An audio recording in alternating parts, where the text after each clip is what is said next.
Oh yeah, so this video will be talking about the different kind of spinal cord injuries we've talked about so far. Before I did that though, kind of just wanted to lay out as simply as possible each of the tracts that will be affected by each one. So the lateral corticospinal tract is the main tract responsible for voluntary movement, and it decussates in the medulla. For the DCML, its main functions are proprioception and all the other kind of deep sensations like crapaesthesia and stereognosis, as well as there's also does vibration and fine or light touch, and it also decussates in the medulla. For the spinothalamic tract, there's the lateral tract that is responsible for pain and temperature, and then there's the anterior tract that's responsible for crude or deep touch, and it decussates immediately after it enters the spinal cord. And so I put up a picture right here of kind of where each tract is in the spinal cord. The lateral corticospinal being here, like in the posterior, kind of 9 o'clock and 3 o'clocks. Also have the TCML kind of in the posterior most compartment of it, as well as the spinothalamic tracts kind of being at the 4 and 7 o'clock components of it. And this will come into play later, but for the DCML, the most kind of inner sections of it, it starts with sacral and then goes out into cervical as you go outside more. But for both the lateral corticospinal and the spinothalamic tracts, the innermost section starts with cervical and goes out into the sacral component. So now getting into individual syndromes.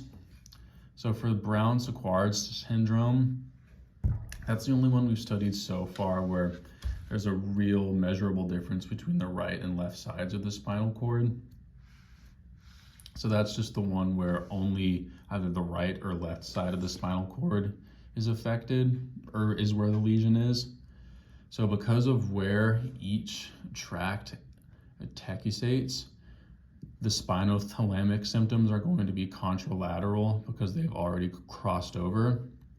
Whereas for the corticospinal tract and the TCML, they haven't crossed over yet, so we'll mostly be getting ipsilateral symptoms of those tracts. And then for an anterior spinal cord injury, I'll kind of come back over here. So if everything kind of below where my pen is injured right now, that means that the lateral corticospinal tract and the spinothalamic tracts will be injured. So you'll have corticospinal tract symptoms and spinothalamic symptoms. Then for posterior, it would be the opposite, to where everything above my pen would be having symptoms, or is where the lesion would be. So you'd be getting TCML symptoms. And then kind of what I was talking about with how each of these progress from sacral to cervical or cervical to sacral as you go inside. If there is a lesion at the center of the spinal cord, you're going to be having motor issues in the upper extremity, but sensory issues in the lower extremity. And then I saved cauda equina syndrome and conus medullaris syndrome for the last, just because they're a little tricky and different than just a straight lesion to the spinal cord. So for cauda equina, you'll have bowel and bladder loss as well as saddle anesthesia because it's kind of lower in the lumbar towards the sacral spine. But because cauda equina is just injuring the spinal nerve roots, you'll have low back pain with it, but most of the symptoms will probably be lower motor neuron symptoms like hypotonicity, hyporeflexia, stuff like that.